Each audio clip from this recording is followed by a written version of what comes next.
Hello, welcome once again to Stuff and Things Reads, where I read to you from a work of classic literature. Today we start a new series. We will be reading The Adventures of Sherlock Holmes, A Scandal in Bohemia by Sir Arthur Conan Doyle. Now, I'm not going to try to do some kind of crazy, horrible English accent. I'm just going to use my normal voice and just sit back, grab your deerstalker hat, light a pipe, and get ready for an adventure. Let's begin, shall we? A Scandal in Bohemia, Chapter 1. To Sherlock Holmes, she is always the woman. I have seldom heard him mention her under any other name. In his eyes, she eclipses and predominates the whole of her sex. It is not that he felt any emotion akin to love for Irene Adler. All emotions, and that one particularly, were abhorrent to his cold, precise, but admirably balanced mind. He was, I take it, the most perfect reasoning and observing machine that the world has seen. But as a lover, he would have placed himself in a false position. He never spoke of these softer passions save with a jibe and a sneer. They were admirable things for the observer, excellent for drawing the veil from men's motives and actions. But for the trained reasoner to admit such intrusions into his own delicate and finely adjusted temperament was to introduce a distracting factor which might throw a doubt upon all his mental results.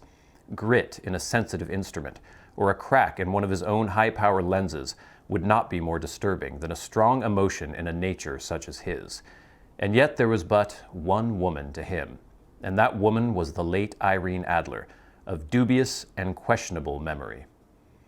I had seen little of Holmes lately. My marriage had drifted us away from each other.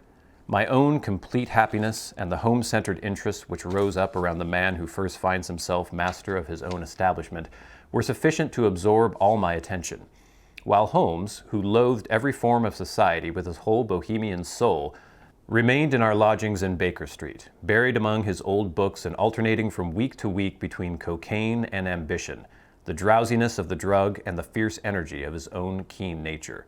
He was still, as ever, deeply attracted to the study of crime, and occupied his immense faculties and extraordinary powers of observation in following out those clues and clearing up those mysteries which had been abandoned as hopeless by the official police.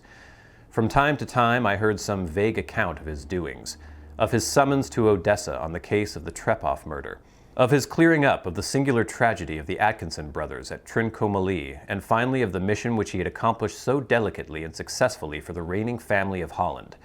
Beyond these signs of his activity, however, which I merely shared with all the readers of the daily press, I knew little of my former friend and companion.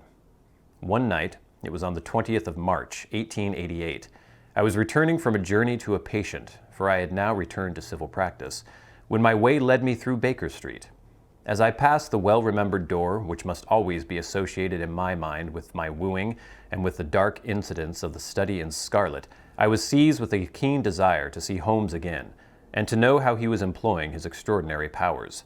His rooms were brilliantly lit, and even as I looked up, I saw his tall, spare figure pass twice in dark silhouette against the blind.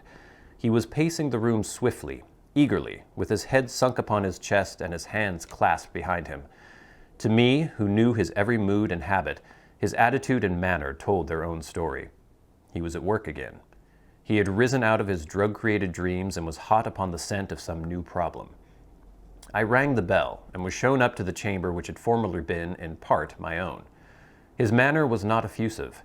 It seldom was, but he was glad, I think, to see me. With hardly a word spoken, but with a kindly eye, he waved me to an armchair, threw across his case of cigars, and indicated a spirit case and a gasogene in the corner. Then he stood before the fire and looked me over in his singular introspective fashion. "Wedlock suits you," he remarked. "I think, Watson, that you have put on 7.5 pounds since I saw you." "7," I answered. "Indeed. I should have thought a little more. Just a trifle more, I fancy, Watson. And in practice again, I observe. You did not tell me that you intended to go into harness." "Then how do you know?" "I see it. I deduce it. How do I know that you have been getting yourself very wet lately, and that you have a most clumsy and careless servant girl?" "My dear Holmes," said I, "this is too much. You would certainly have been burned had you lived a few centuries ago. It is true that I had a country walk on Thursday and came home in a dreadful mess, but as I have changed my clothes, I can't imagine how you deduce it.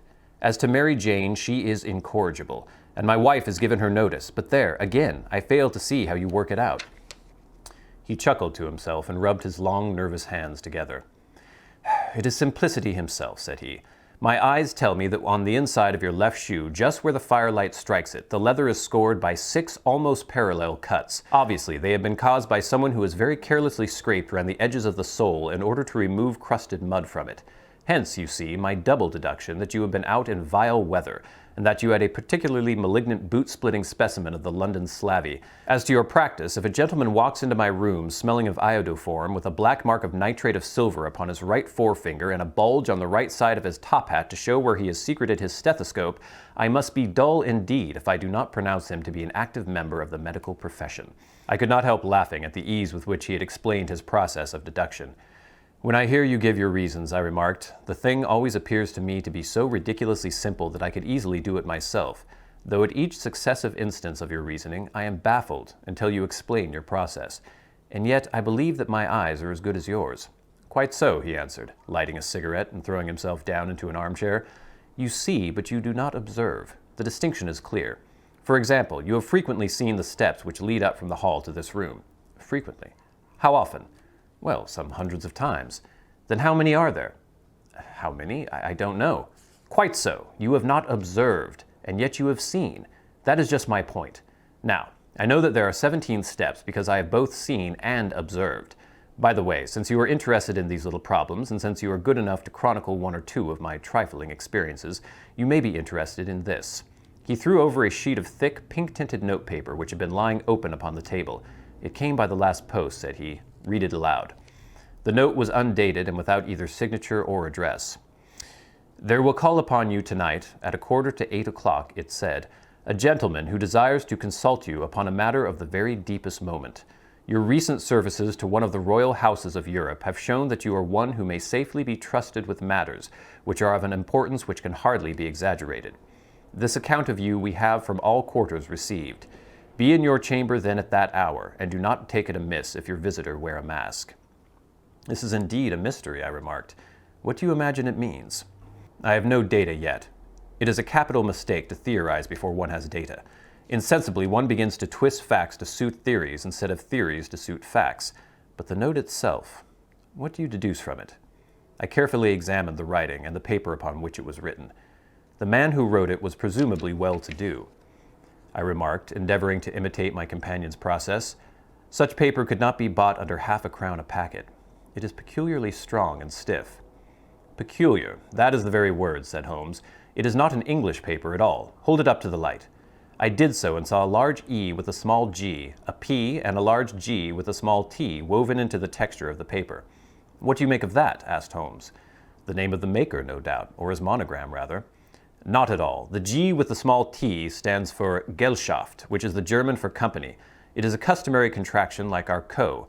P, of course, stands for papier. Now for the EG. Let us glance at our Continental Gazetteer." He took down a heavy brown volume from his shelves. Iglo, Iglenitz. "Here we are. Egria. It is in a German-speaking country, in Bohemia, not far from Carlsbad. Remarkable as being the scene of the death of Wallenstein, and for its numerous glass factories and paper mills. Ha, my boy, what do you make of that?" His eyes sparkled, and he sent up a great blue triumphant cloud from his cigarette. "The paper was made in Bohemia," I said. "Precisely, and the man who wrote the note is a German. Do you note the peculiar construction of the sentence? This account of you we have from all quarters received. A Frenchman or Russian could not have written that. It is the German who is so uncourteous to his verbs. It only remains, therefore, to discover what is wanted by this German who writes upon Bohemian paper and prefers wearing a mask to showing his face. And here he comes, if I am not mistaken, to resolve all our doubts."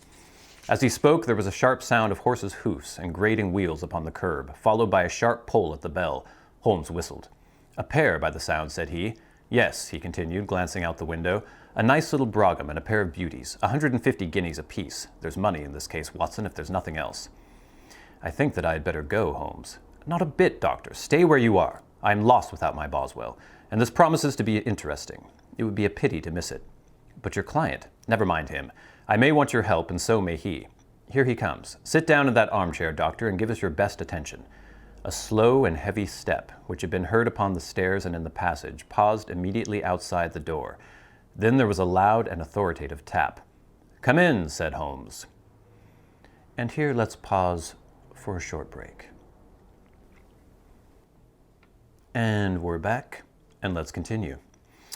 A man entered who could hardly have been less than 6 feet 6 inches in height, with the chest and limbs of a Hercules. His dress was rich, with a richness that would in England be looked upon as akin to bad taste. Heavy bands of astrakhan were slashed across the sleeves and fronts of his double-breasted coat, while the deep blue cloak which was thrown over his shoulders was lined with flame-colored silk and secured at the neck with a brooch which consisted of a single flaming beryl. Boots, which extended halfway up his calves and which were trimmed at the tops with rich brown fur, completed the impression of barbaric opulence, which was suggested by his whole appearance. He carried a broad-brimmed hat in his hand, while he wore across the upper part of his face, extending down past the cheekbones, a black visored mask, which he had apparently adjusted that very moment, for his hand was still raised to it as he entered. From the lower part of the face he appeared to be a man of strong character, with a thick hanging lip, and a long, straight chin suggestive of resolution pushed to the length of obstinacy. "You had my note?" he asked with a deep, harsh voice and a strongly marked German accent. "I told you that I would call." He looked from one to the other of us, as if uncertain which to address. "Pray take a seat," said Holmes. "This is my friend and colleague, Dr. Watson, who is occasionally good enough to help me in my cases. Whom have I the honor to address?" "You may address me as the Count von Kram, a Bohemian nobleman. I understand that this gentleman, your friend, is a man of honor and discretion, who I may trust with a matter of the most extreme importance. If not, I should much prefer to communicate with you alone." I rose to go, but Holmes caught me by the wrist and pushed me back into my chair. "It is both or none," said he. "You may say before this gentleman anything which you may say to me." The Count shrugged his broad shoulders. "Then I must begin," said he, "by binding you both to absolute secrecy for 2 years. At the end of that time the matter will be of no importance. At present, it is not too much to say that it is of such weight it may have an influence upon European history." "I promise," said Holmes.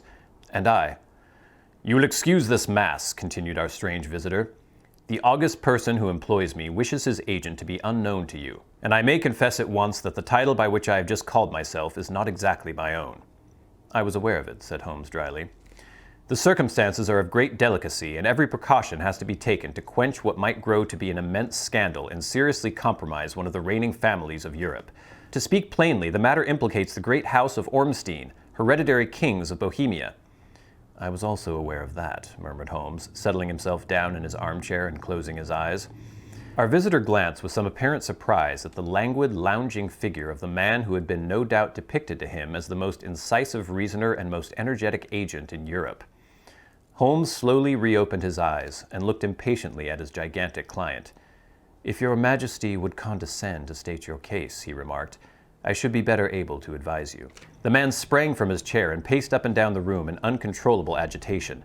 Then, with a gesture of desperation, he tore the mask from his face and hurled it upon the ground. "You are right," he cried. "I am the king. Why should I attempt to conceal it?" "Why, indeed," murmured Holmes. "Your Majesty had not spoken before I was aware that I was addressing Wilhelm Gottsried Sigismund von Ormstein, Grand Duke of Kassel-Felstein and hereditary King of Bohemia." "But you can understand," said our strange visitor, sitting down once more and passing his hand over his high white forehead, "you can understand that I am not accustomed to doing such business in my own person. Yet the matter was so delicate that I could not confide it to an agent without putting myself in his power.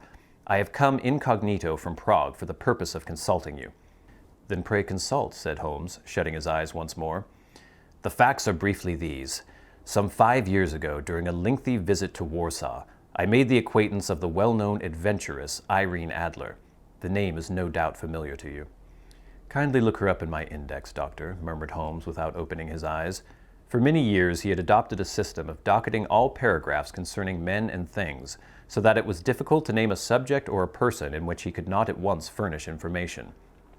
In this case, I found her biography sandwiched in between that of a Hebrew rabbi and that of a staff commander who had written a monograph upon deep-sea fishes. "Let me see," said Holmes. Born in New Jersey in the year 1858. Contralto. La Scala. Ha! Prima donna Imperial Opera of Warsaw. Yes. Retired from operatic stage. Ha! Living in London. Quite so. Your Majesty, as I understand, became entangled with this young person, wrote her some compromising letters, and is now desirous of getting these letters back." "Precisely so, but how—" "Was there a secret marriage?" "None. No legal papers or certificates?" "None." "Then I fail to follow, Your Majesty. If this young person should produce her letters for blackmailing or other purposes, how is she to prove their authenticity? There's the writing. Pooh! Forgery. My private notepaper. Stolen. My own seal. Imitated. My photograph. Bought. We were both in the photograph. Oh dear. That is very bad. Your Majesty has indeed committed an indiscretion. I was mad, insane. You have compromised yourself seriously.